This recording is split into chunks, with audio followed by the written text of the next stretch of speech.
नीचे लुंगी फटी पुरानी है, नीचे लुंगी फटी पुरानी है, उस पे फूलों की शेरवानी है।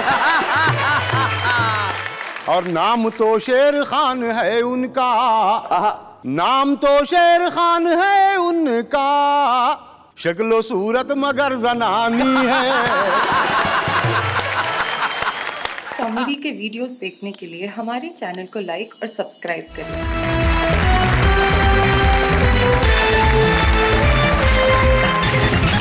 आइए मिलते हैं हमारे साथियों से। हमारे तीन साथी यहाँ बैठे हैं जो कुछ ना कुछ कहीं ना कहीं किसी न किसी तरीके से टिपिकल जरूर है। सबसे पहले जो नौजवान लड़का यहाँ बैठा है, सूट वूट पहन के बड़ा ही खूबसूरत लग रहा है, गौरव शर्मा नाम है। और गौरव ने जब मंच पे कविताएं पढ़ी शुरुआती दिनों में, तब से मैं गौरव की प्रतिभा को जानता हूं। जब मेरे साथ कवि सम्मेलन के मंचों पे गौरव चले, कविताएं पढ़ी, और वहां से लेके आज तक इन्होंने बहुत बड़ी तौर तय करी है। और टिपिकल इनका खास एक अंदाज है, इनके वन लाइनर्स। और क्या तुम्हारी जिंदगी में टिपिकल है? पूरी जिंदगी टिपिकल है सर। पूरी जिंदगी टिपिकल है? ऐसा क्या है? शादीशुदा हो? जी। पता चल गया भाई, आदमी शादीशुदा है। ये गलती कैसे की? गलतियां तो हो जाती है, करनी नहीं पड़ती, हो जाती है। गलती ठीक करने का कभी दिमाग में नहीं आया? अब तो अगले जन्म में ही सुधरेगी ये गलती। भाई गौरव शर्मा के बाद जो बैठी हैं वो कविता किरण है, और वो राजस्थान में एक बड़ा छोटा कस्बा है फालना, जो अपने छातों के लिए मशहूर है। हाँ। लेकिन छातों के कस्बे से ये गीतों का छाता लेके आई है, जिनकी छाव में जाके हर आदमी कहता है वाह वाह क्या बात है। कविता किरण हमारे साथ, कविता की किरण। और उनके बाद जो बैठे हैं उनका तो नाम ही टिपिकल है, प्रीतम सिंह जख्मी। इधर प्यार और इधर जख्म, ये क्या चक्कर है भाई? शैलेश जी, मैं जिंदगी भर चैन से सोया नहीं हूँ। हाय हाय हाय हाय।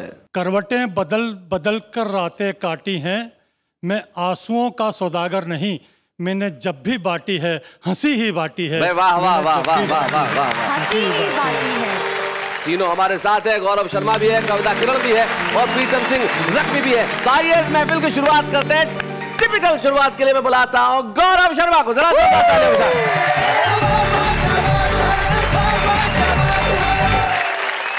समय कम है, इसलिए शुरू में आपको 2-4 छोटी छोटी कविताएं सुनाऊंगा।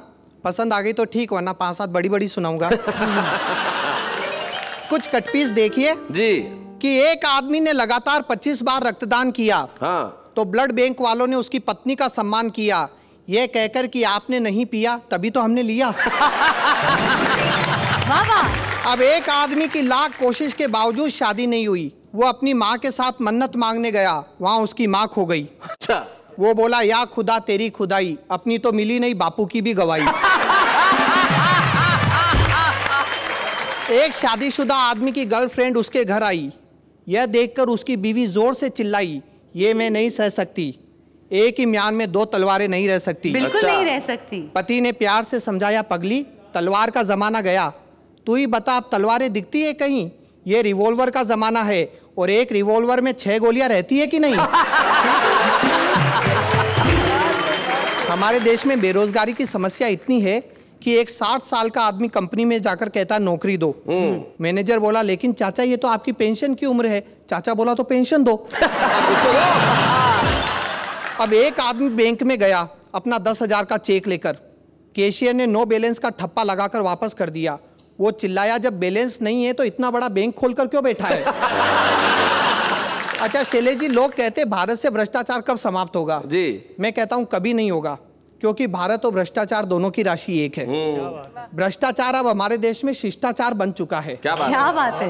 एक मंत्री, ठेकेदार और इंजीनियर, इन तीनों ने मिलकर विकास के झूठे चित्र कागज पर बना लिए और हिसाब के फर्जी बिल सरकार को थमा दिए। तभी एक बकरी का बच्चा उस फाइल को खाने लपका, पर अगले ही पल वो उन कागजी बिलों को सूंघ कर चला आया। मंत्री, ठेकेदार और इंजीनियर तीनों ने पूछा ये क्या हुआ? चपरासी हंसकर बोला, हुजूर जब आपके आंकड़े सरकार के गले नहीं उतर रहे हैं। क्या बात है गौरव, वाह वाह वाह वाह। सरकारी क्षेत्रों में व्याप्त भ्रष्टाचार पे 4 पंक्तियां है। राज्य कर्मचारियों ने बाढ़ पीड़ितों की सहायतार्थ अपना 1-1 दिन का वेतन दिया। बाढ़ पीड़ितों ने लेने से मना कर दिया। हाँ। कहा क्या होता है 1-1 दिन के वेतन से, ये मुफ्त का दिखावा बंद करो, और यदि सच्ची सहानुभूति हो तो 1-1 दिन के वेतन के बजाय अपनी 1-1 दिन की ऊपरी इनकम दो। क्या बात है, वाह वाह वाह वाह वाह, बहुत बढ़िया। अच्छा शैलेश जी, नेहा जी, जी जी, हर व्यक्ति की जिंदगी में एक दौर ऐसा आता है जब वो आत्महत्या करने की सोचता है। लेकिन उसके मित्र, उसके रिश्तेदार उसे समझाते हैं और रोक लेते हैं। हाँ। वो लोग बड़े खुशकिस्मत होते हैं।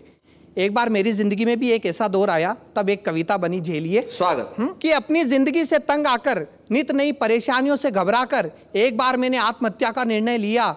मेरे इस निर्णय का सभी ने स्वागत किया। अच्छा, यहीं से मेरी ट्रेजेडी शुरू हो गई। मुझे रोकने वाला कोई नहीं। स्वागत किया। शैलेश जी ने कहा तुमने अक्ल से काम लिया है जी। नेहा जी बोली ये नेक काम बहुत पहले कर लेना चाहिए था। प्रीतम जी बोले अब इस थियरी को अमल में लाओ और इससे पहले कि तुम्हारा विचार बदले तुरंत प्रैक्टिकल पर उतर जाओ। ये मेरे शुभ चिंतक ऐसे ही है। और यहाँ से व्यंग्य देखिए, हमारे देश में मरने के इनडायरेक्ट तरीके कितने हैं। जी। इनडायरेक्ट मरने के तरीके। भीड़ में एक रेल कर्मचारी था, शक्ल से मालगाड़ी की सवारी था। पास आकर बोला यदि आत्महत्या ही करनी है तो हमारे महकमे की सेवा लीजिए। बस एक बार विदाउट रिजर्वेशन बंबई से पटना तक की यात्रा कीजिए। आगे बढ़ जा, बस किसी तरह जनरल बोगी में चढ़ जा। ट्रेन पटना पहुंच जाएगी, लेकिन बेटा तेरी तो बस खबर ही आएगी। बहुत बढ़िया। और यदि तेरी किस्मत अच्छी रही तो पटना पहुंचने से पहले ही ये ट्रेन किसी पुल से गिर जाएगी या दूसरी ट्रेन से जा टकराएगी। कब परलोक का टिकट कट गया तुझे पता भी नहीं चलेगा। और तो और मरने के बाद 2 लाख रुपए का मुआवजा भी मिलेगा। क्या बात है, क्या बात है। और बहुत बढ़िया। कि एक चुनाव हारा नेता दौड़कर आया, आकर चिल्लाया, सुनाया आपका आत्महत्या का इरादा है, हम आपकी मदद करेंगे, ये हमारा वादा है। वाह। इस देश में कितनी समस्या है, हर समस्या की जड़ जनसंख्या है, इसका एकमात्र इलाज आत्महत्या है। क्या बात है, क्या बात है। लेकिन सामने चुनाव पड़े हैं जिसमें हम भी खड़े हैं, तब तक सब्र करना, हमें वोट देकर मरना। वाह वाह वाह वाह, बहुत बढ़िया गौरव। बस एक बार चुनाव आने दो, हमें मिनिस्टर बन जाने दो, सबकी तकलीफें दूर कर देंगे, एक एक को आत्महत्या के लिए मजबूर कर देंगे। वाह वाह वाह वाह। और कविता का कंक्लूजन देखिए शैलेश जी, कि इस तरह लोगों ने कई बातें बताई, लेकिन मेरी समझ में सिर्फ एक बात आई, इस देश में हर आदमी मरने से डरता है, लेकिन जीने की हसरत में रोज कई बार मरता है। क्या बात है, बहुत बहुत। अधूरी उम्मीदों की व्यथा है, पूरा जीवन कस्तूरी मृग की कथा है, इसी मृग तृष्णा में जी रहे हैं, हम अपने ही आंसू पी रहे हैं। वाह वाह वाह, बहुत बहुत।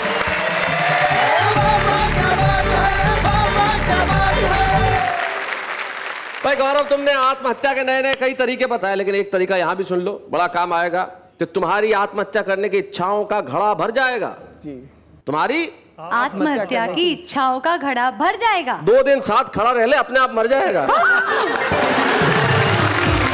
खूबसूरती की वजह से मर जाएगा भाई। ये कातिलाना निगाहों से मार डालेंगी। नहीं नहीं, अब हम मर जाएंगे। पूछो क्यों? क्यों? तारीफ की। तारीफ देखो भाई। और जिंदगी में लेकिन आत्महत्या के लिए भी जो है ना, वो बड़ा मुश्किल है इस देश में। आत्महत्याओं के लिए भी लाइन लगी हुई है। हुल्लड़ मुरादाबादी जी ने एक जमाने में एक बात उन्होंने लिखी थी। उन्होंने कहा था कि देश में आत्महत्या इतनी हो रही है कि हम आत्महत्या करने के लिए कुतुब मीनार में जा चढ़े।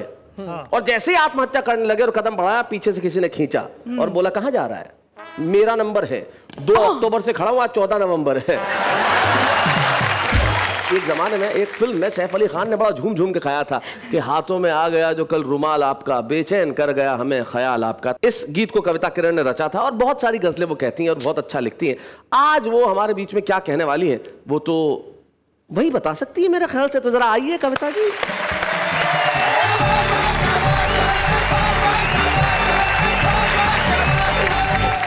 शैलेश जी अभी बहुत देर से नेहा जी को और मुझे लेकर कुछ टिप्पणियां कर रहे थे। तो नेहा जी, मैं चाहती हूं, हम लोग 2 महिलाएं इस मंच पर हैं, तो क्या हमें कूटोगी? नहीं, महिलाओं को कूटने की जरूरत नहीं होती, उनकी एक नज़र ही काफ़ी होती है। तो मैं कहना चाहती हूँ कि महिलाओं को कमज़ोर नहीं समझो। 4 पंक्तियाँ देती हूँ कि सहमी सहमी भोर नहीं हूँ, कोमल कच्ची डोर नहीं हूँ, कुछ जुमलों से डर जाऊंगी, इतनी भी कमज़ोर नहीं हूँ, इतनी भी कमज़ोर नहीं हूँ। मित्रों, महिलाओं की उम्र हमेशा पुरुष के लिए शोध का विषय रही है। जी जी, शोध मतलब रिसर्च। अक्सर शैलेश जी भी इस बारे में बड़े चिंतित रहते हैं महिलाओं की उम्र के बारे में। लेकिन जब मुझसे कोई मेरी उम्र पूछता है तब मैं 2 मिसरे पढ़ती हूँ कि सभी कहते हैं बच्चों की सी है मासूमियत मुझ में, यही बातें किरण मुझको बड़ा होने नहीं देती। वाह वाह वाह वाह वाह वाह वाह वाह। तो मैं एक गीत आपके बीच में रखती हूँ, 16 साल की लड़की का गीत सुनिएगा। कि अभी अभी जो खेल के आई हाथी घोड़ा पाल की, अभी अभी जो खेल के आई हाथी घोड़ा पाल की, अभी मेरे अंदर है वो लड़की 16 साल की, जिसको भाती बहुत कहानी विक्रम और बेताल। क्या बात है। अभी मेरे अंदर है वो लड़की 16 साल की। और गीत का बंद पढ़ती हूँ। लड़कियों के लिए बहुत ही प्रतिबंध लगाए जाते हैं, तब कहती हूँ जी कि जिसको खट्टी इमली अमिया खाने से अम्मा रोके, जानबूझ कर जिसको छू कर निकले वासंती झोंके, जिसको खुलकर हंसने पर हरदम दादा दादी टोके, क्या बात है। जिसको दहरी से बाहर जाने के मिलते कम मौके, तन्हाई में ऐसे तड़पे जैसे मछली जाल। क्या बात है। तन्हाई में ऐसे तड़पे जैसे मछली जाल की, अब भी मेरे अंदर है वो लड़की 16 साल की, अब भी मेरे अंदर है वो लड़की 16 साल की।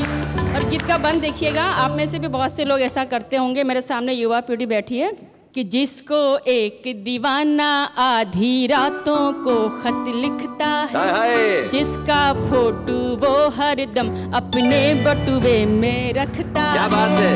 भंवरों का दल जिस कली के खिलने का रास्ता तकता है, जिसकी एक झलक को पहरों चांद गगन में जगता है।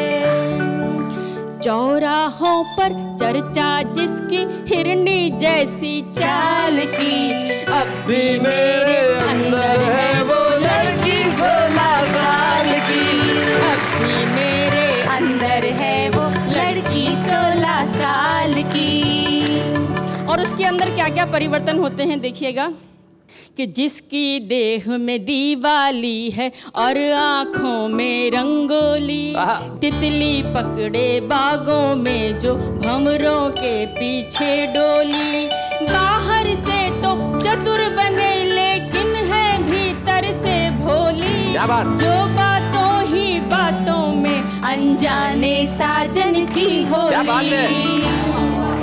समझ नहीं है अब तक जिसको यौवन के सुरताल की, अब भी मेरे अंदर है वो लड़की 16 साल की, अब भी मेरे अंदर है वो लड़की 16 साल की। और गीत का अंतिम बंद पढ़ती हूँ और उसके अंदर क्या क्या है देखिएगा। जिसमें थोड़ा तीखापन है और थोड़ा सा भोलापन, आधा बचपन झलके जिसमें और छलके आधा यौवन, जिसके रूप के आगे झुक जाती है शाहों की गर्दन, जिसने खुद को तक तोड़ दिए घर के सारे दर्पण। बहुत अच्छे। कभी अकड़ है पर्वत की तो कभी लचक है डाल की, क्या बात है। कभी अकड़ है पर्वत की तो कभी लचक है डाल की, अब भी मेरे अंदर है वो लड़की 16 साल की, अभी अभी जो खेल की आई हाथी घोड़ा पाल की, अब भी मेरे अंदर है वो लड़की 16 साल की। भाई बहुत बढ़िया, बहुत बढ़िया। इस तरह का निराला गीत पहली बार सुना है। हाँ, एक लड़की के भीतर की जो कोमल भावना है, कभी कभी वो तूफान सी और कभी लचक है डाल की। भाई अद्भुत आपकी पंक्तियां हैं, बहुत बढ़िया, बहुत अच्छा। आपने बहुत बहुत बढ़िया गीत सुनाया, इतना अच्छा गीत सुनाया कि प्रीतम को जख्मी कर दिया। आइए जरा प्रीतम सिंह जख्मी।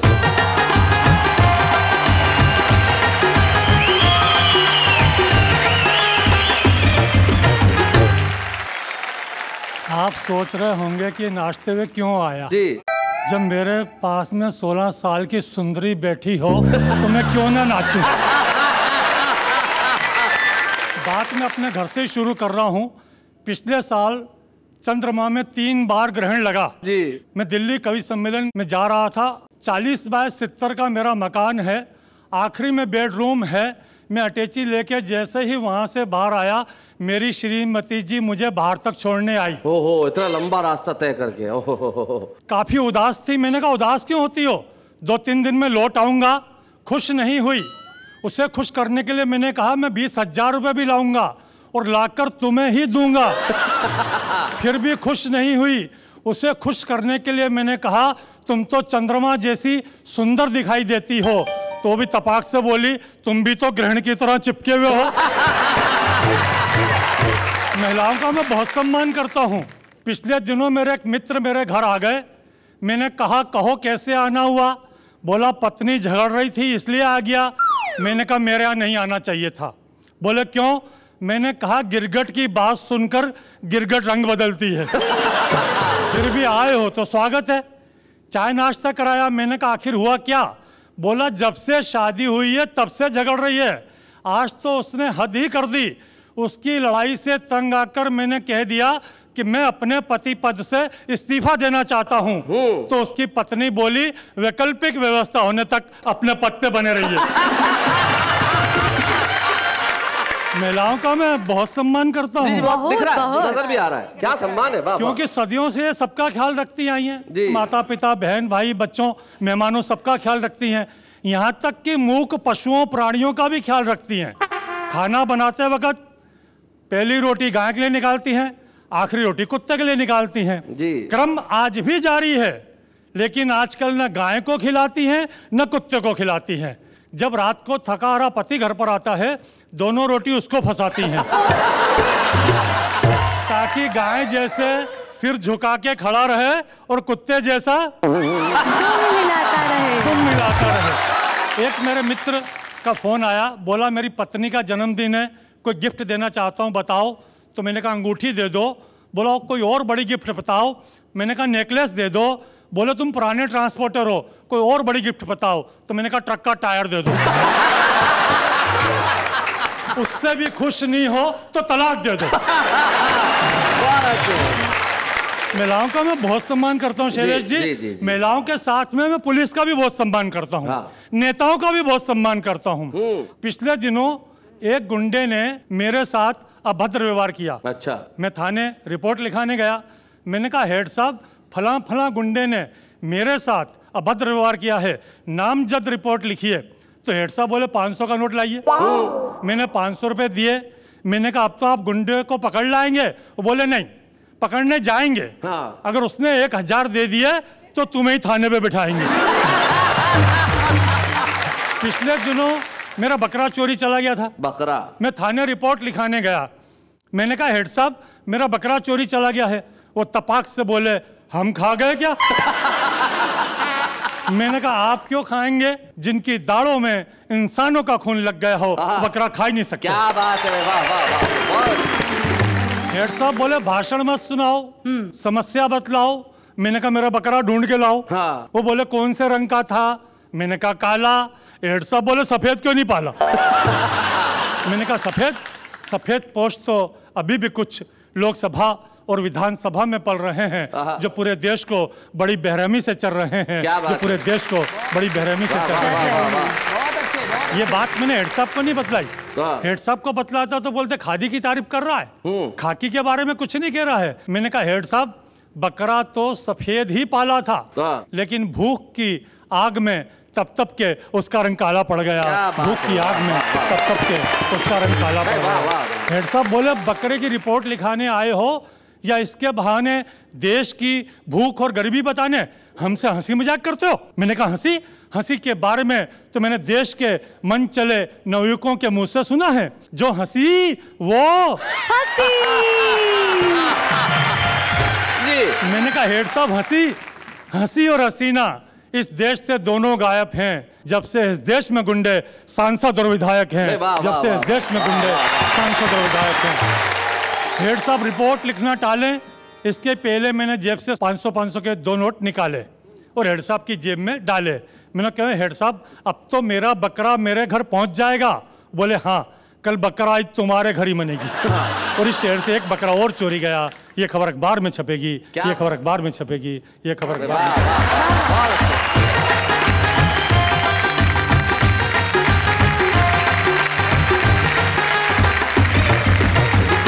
टिपिकल बहुत सारी चीज होती है, जैसे मैं बता रहा था, मसलन लोग हंसते हैं, हमारा शो देख के हंसते हैं, बड़ा टिपिकली हंसते हैं। कैसे? जैसे है ना, और कई लोग ऐसे होते हैं जैसे हंसने पे एहसान कर रहे हो।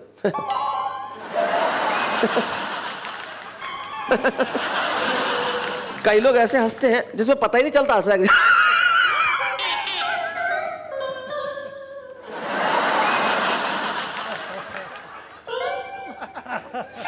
बूम से पीछे मारो। कई लोग हंसते हैं तो ऐसा लगता है जैसे कई मोहल्लों से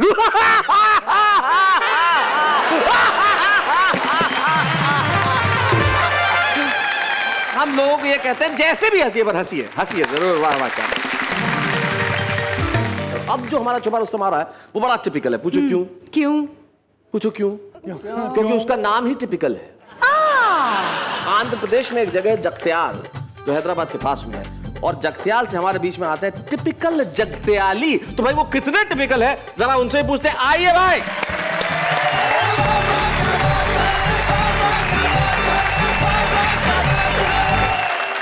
एक मतलब 2-3 शेर मिजाइया गजल के समाप्त करें कि जी।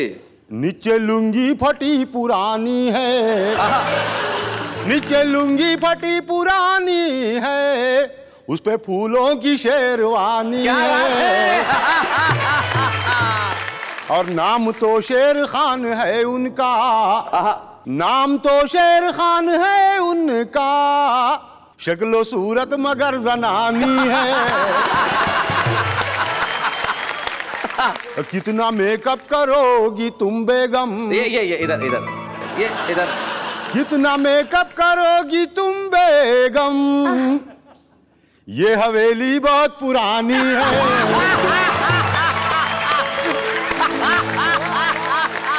जूतियां खा के मुस्कुराएगा, जूतियां खा के मुस्कुराएगा, सच्चे आशिक की ये निशानी है। जहां भी जाता है हट निकल धुत है, हट निकल धुत, जहां भी जाता है हट निकल धुत है। क्या टिपिकल ये जिंदगानी है, क्या टिपिकल ये जिंदगानी है। मतलब देखें कि सहर हो गई है मनाते मनाते, सहर मतलब सुबह, सुबह हो गई है, सहर हो गई है मनाते मनाते, तेरे पाँव बेगम दबाते दबाते। क्या बात है, अच्छी बात है। कुंवारे ही आखिर मरे वो बेचारे, हाँ कुंवार ही आखिर मरे वो बेचारे, पड़ोसन से आंखें लड़ाते लड़ाते। गजब हो गया एक सीटी बजाना, गजब हो गया एक सीटी बजाना, इधर घुस गए वो उधर जाते जाते, इधर घुस गए वो उधर जाते जाते। टिपिकल के चाले हैं कैसे टिपिकल, ओहो टिपिकल की आदत है कैसी टिपिकल, हंसा भी रहा है रुलाते रुलाते, हंसा भी रहा है रुलाते रुलाते। शहर हो गई है मनाते मनाते, तेरे पाँव बेगम दबाते दबाते, तेरे पाँव बेगम दबाते दबाते। क्या बात है, टिपिकल आपने बहुत बहुत बढ़िया ढंग से सुनाया। और सबसे बड़ी चीज, आंध्र प्रदेश में हैदराबाद के पास एक बेहद छोटा कस्बा जगत्याल, जहां हिंदी मातृभाषा नहीं है, आपने वहां रह के उर्दू की शायरी की, हिंदी की कविता की। इसके लिए आज हम इस मंच पे वाह वाह क्या बात है में टिपिकल जगत्याली जी एक स्मृति चिन्ह आपको प्रदान करना चाहते हैं, ताकि आप जमाने को कह सके कि भाई अब तक तो मैं जगत्याल में था, अब सारे जहान का हूं। टिपिकल जगत्याली। बच्चे हैं या बूढ़े हैं, नर है या नारी है, हंसी देने वालों के सब ही आभारी है, कविता सुनाने वाले अब सबके साथ है। बाबा क्या बात है, बाबा क्या बात है। आप जानते हैं कि बाबा क्या बात है कि मंच पे हम सदैव एक ऐसे कवि को सम्मानित करते हैं जिसने हिंदी कवि सम्मेलनों में हिंदी कविता के प्रति और हास्य के प्रति अपना बहुत बड़ा योगदान दिया। श्याम ज्वालामुखी जी न सिर्फ हिंदी कवि सम्मेलनों के एक बहुत बहुत कमाल के हास्य कवि थे, बल्कि जब वाहवा एक जमाने में वाहवा में होस्ट किया करता था, आज से कई वर्ष पहले, वो वाहवा में आए और उन्होंने कई बार इतनी खूबसूरत कविताएं पढ़ी कि लोग कहते थे भाई क्या बात है। और श्याम ज्वालामुखी जी के कविता पढ़ने का जो टिपिकल अंदाज था नई पीढ़ी के लोगों को मैं बताना चाहता हूँ कि जिस वक्त वो वाह वाह में आते थे किस टिपिकल अंदाज में लोगों को हंसाते थे। देखते हैं जरा। कवि सम्मेलन कुछ विलंब से शुरू हुआ, मुझे कोई गम नहीं है। मैंने रेलवे इंक्वायरी पे पूछा गाड़ी टाइम पर है, वो बोला टाइम को मारो गोली लाइन पे है, यही क्या कम है।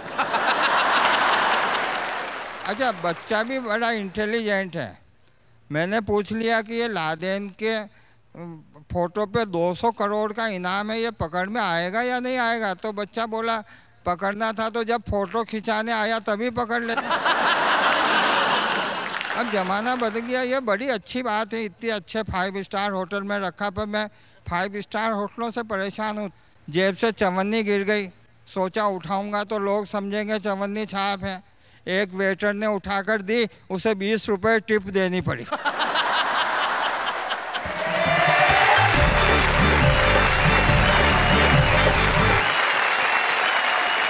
बड़ा दुख की बात है कि काल के असमय क्रूर हाथों ने मेरे अभिन्न मित्र और हिंदी कवि सम्मेलनों के बेहद प्रसिद्ध हास्य कवि श्याम ज्वालामुखी को हमसे छीन लिया। दुख की बात यह है कि शायद अब हम श्याम जी की कविता उनके मुंह से नहीं सुन पाएंगे, लेकिन खुशी की बात यह है कि श्याम ज्वालामुखी का पुत्र गौरव आज इस मंच पर उपस्थित है और हम चाहते हैं कि श्याम जी की कुछ पंक्तियां हमारे बीच में जरूर सुनाए। गौरव शब्द। मेरे पिताजी की खासियत थी छोटी छोटी कविताएं लिखते थे जिसमें बहुत बड़ा मीनिंग होता था, आप जानते सर जी।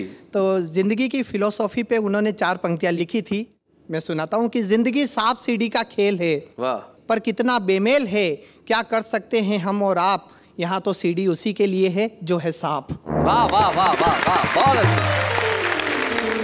चोर तिजोरी ले गया और तिजोरी मालिक खुश, कहता है चाबी तो मेरे पास है। पड़ोसी देशों ने भारत की जमीन दबा ली और भारत खुश, कहता है नक्शे में तो अपने पास है। वाह वाह वाह वाह, बहुत बढ़िया। पहुंच गए हम भी नेतागिरी के इंटरव्यू की क्यू में। प्रश्न था, क्या तुमने कभी किसी अंधे भिखारी की कटोरी में चवन्नी डालकर अट्ठन्नी उठाई है? हमने कहा नहीं। वे बोले, क्या खाक नेतागिरी निभाओगे? जब एक अंधे भिखारी को बेवकूफ नहीं बना सके तो 100 करोड़ लोगों को कैसे बेवकूफ बनाओगे? क्या बात है, बहुत अच्छा। कि एक हीरो का अंतिम समय आया तो यमराज उसे लेने आया। हीरो ने समझदारी से काम लिया, अपने डुप्लीकेट को आगे कर दिया। यमराज ने डुप्लीकेट को एक तरफ किया, हीरो की कॉलर पकड़ी और कहा, बेटा हीरो, तुझे लेने आया हूं, तुझे लेकर ही जाऊंगा, तू बचकर कहां जा रहा है? तेरे डुप्लीकेट को तो लेने, वो देख मेरा डुप्लीकेट आ रहा है। क्या बात। बहुत बहुत धन्यवाद गौरव यहाँ आने के लिए और श्याम भाई की कविताएं सुनाने के लिए। श्याम भाई अगर इस दुनिया में होते तो निश्चित तौर पे वो प्रथम कुछ नामों में से होते जिनका वाह वाह क्या बात है कि मंच पे सम्मान किया जाता, लेकिन श्याम ज्वालामुखी हमारी स्मृतियों में जिंदा है, वाह वाह की स्मृतियों में जिंदा है और हम चाहते हैं कि मरणोपरांत आज हम श्याम ज्वालामुखी जी को इस मंच पे सम्मानित करें और उसके लिए हम गौरव के साथ बुला रहे हैं शारदा भाभी। बच्चे हैं या बूढ़े हैं, नर है या नारी है, हंसी देने वालों के सब ही आभारी है, कविता सुनाने वाले अब सबके साथ है। शारदा भाभी बहुत बहुत शुक्रिया सबसे पहले तो यहाँ आने के लिए। Thank you. क्या कैसा महसूस कर रही हैं इस वक्त आप? बहुत अच्छा महसूस कर रही हूँ। उनकी कोई एक खास कविता जो आपको याद आती हो या कोई बात याद आती है कभी? बातें तो बहुत है लेकिन अभी कह नहीं पा रही है। हर बात वो हास्य में ही करते थे, घर में भी बहुत अच्छा लगता था जी। और न तो सर उदास रहते थे, ना उदास किसी को रहने देते थे घर में। हास्य उनके नेचर में था, उनके स्वभाव में था। मैं जानता हूँ उनकी एक बहुत टिपिकल आदत थी, अपने दोस्तों के लिए हमेशा समय निकालते। मैं जानता हूँ आपकी आंखों में जो आंसू है जी। लेकिन सर आपने पूछा कि मम्मी की जो सबसे खास कविता उनकी कौन सी थी, वो हास्य की बड़ी अच्छी कविता है 4 पंक्तियों की कि भारत में एकता की बातें सभी करते हैं, हाँ। लेकिन एकता यहाँ आती कब है कि 4 अमेरिकन साथ साथ चल देते उधर जिधर डॉलर का पेड़ खड़ा हो, 4 अंग्रेज साथ साथ चल देते उधर राष्ट्र पर संकट यदि कोई बड़ा हो, पर 4 इंडियन एक साथ एक दिशा में तभी चलते हैं जब 4 कंधों पर 5वां पड़ा हो। लेकिन भाभी मैं आपसे ये जानना चाहूँगा उनकी कोई बात जो आपको बहुत पसंद थी? बात तो हर बात पसंद थी, वो हास्य में ही बात करते थे और हास्य में ही बोलते थे। ये उनका खास टिपिकल अंदाज होता था बोलने का, वो ऐसे कहा करते शैलेश भाई। हाँ, बुलाते थे ऐसे ही बुलाते थे, अरे सुनती हो इधर आओ। फिर 2 टुक हास्य का बोलते थे, उसके बाद में चाय का कुछ भी बात कहते थे, बाद में कहते थे, तो मेरे को हंसी आ जाती थी। श्याम ज्वालामुखी का सेंस ऑफ ह्यूमर अद्भुत था, और मैं जानता हूँ श्याम जी का एक टिपिकल अंदाज था, वो एक अंदाज में बात करते। तो अगर आज वो इस वक्त होते तो मुझे लगता है वो कहते भाई शैलेश, ये जो तूने ये दिया है ये तो ठीक है, लेकिन अगर इसके साथ साथ चेक भी कुछ बढ़वा देता तो सम्मान अच्छा होता। हमारे कवि मित्र कहते हैं कि वो बहुत बढ़िया कविताएं लिखते हैं, लेकिन आपको इस गलतफहमी में नहीं रहना चाहिए। इस देश का हर आदमी कवि है। हाँ। और हर आदमी अपने अंदाज में कविता लिखता है। पूछिए कैसे? कैसे? ऐसे। रिक्वेस्ट है तुमसे रिफ्यूज मत करना, फ्रेंडशिप के इस बल्ब को फ्यूज मत करना, हम दोस्त हैं तुम्हारे कंफ्यूज मत करना, बस हमारी जगह किसी और को चूज मत करना। वो बेवफा है तो क्या हुआ, मत बुरा कहो उसे। वो बेवफा है तो क्या हुआ, मत बुरा कहो उसे। तुम मेरे साथ सेट हो जाओ, दफा करो उसे। दिल के अरमा आंसुओं में बह गए, हम जिस गली में थे उस गली में रह गए। इजहार मोहब्बत के वक्त बिजली चली गई, जो बात उनसे कहनी थी उनकी मम्मी से कह गए।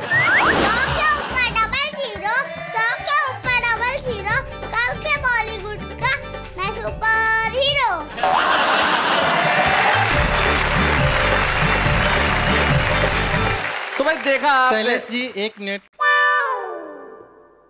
आप कौन? मैं doctor Sumit Kumar, VVP engineering college Rajkot Gujarat से आया हूँ। यहाँ आके बात कीजिए, यहाँ आके बात कीजिए।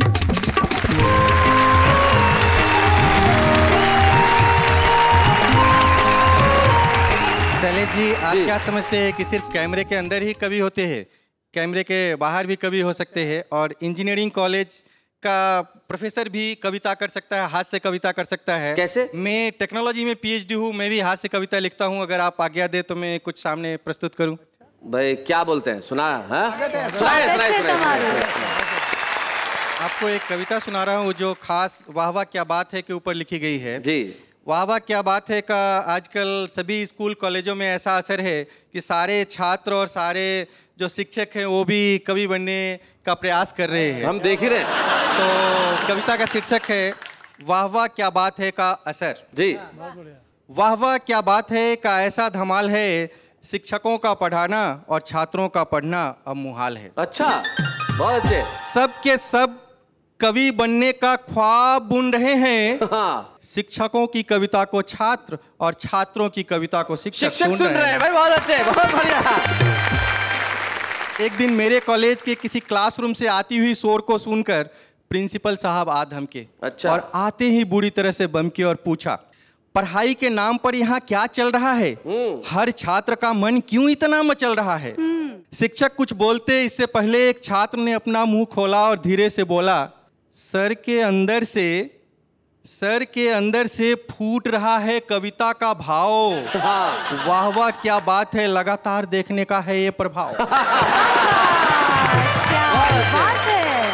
सर अपनी नई रचना को प्रस्तुत कर आबाद हो रहे थे और हम लोगों की कोई गलती नहीं, हम लोग तो बस खुलकर सर को दाद दे रहे थे। जी। प्रिंसिपल अपना मुख शिक्षक की ओर मोड़ा और वक्र दृष्टि से देखते हुए पूछा, आप ये क्या कर रहे हैं? बच्चों को पढ़ाने के जगह पे कविता पाठ कर रहे हैं। शिक्षक थोड़ा शर्माया, फिर धीरे से फरमाया, वर्तमान और भविष्य के सारे कवियों का जीवन अब महक रहा है। वाह वाह क्या बात है, सबके दिल में धड़कन बनकर धड़क रहा है। वाह वाह वाह वाह, बहुत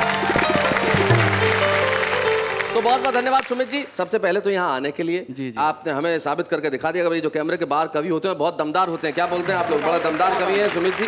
और वाह वाह क्या बात है का जो प्रभाव आपने अपने कॉलेज में दिखाया कि जहाँ शिक्षक भी और विद्यार्थी भी सारे लोग कविताएं सुन रहे हैं, सुना रहे हैं। मैं वाह वाह क्या बात देखने का एक प्रभाव और बताता हूँ जो जाते जाते आपसे कहना चाहता हूँ। जो लोग इन दिनों वाह वाह क्या बात देख रहे हैं उनके जीवन में एक बड़ी गिरावट आ गई है। हाँ, ऊपर उठे हैं? नहीं, गिरावट आ गई है। कैसे? शुगर लेवल में गिरावट आ गई। जो डायबिटीज के मरीज थे उनका शुगर लेवल ठीक हो गया। बहुत बढ़िया। ब्लड प्रेशर जिनका हाई था उसमें गिरावट आ गई। जो खून की रफ्तार, दिल की धड़कन तेज होती थी उसमें भी गिरावट आ गई। आसपास जो सूरज की गर्मी का तापमान था वह कविताओं की ठंडक से गिरावट आ गई। और सारे दुख, सारे गम, सारी उदासियों में गिरावट आ गई और हर तरफ फैली सिर्फ मुस्कुराहट है। वाह वाह क्या बात है।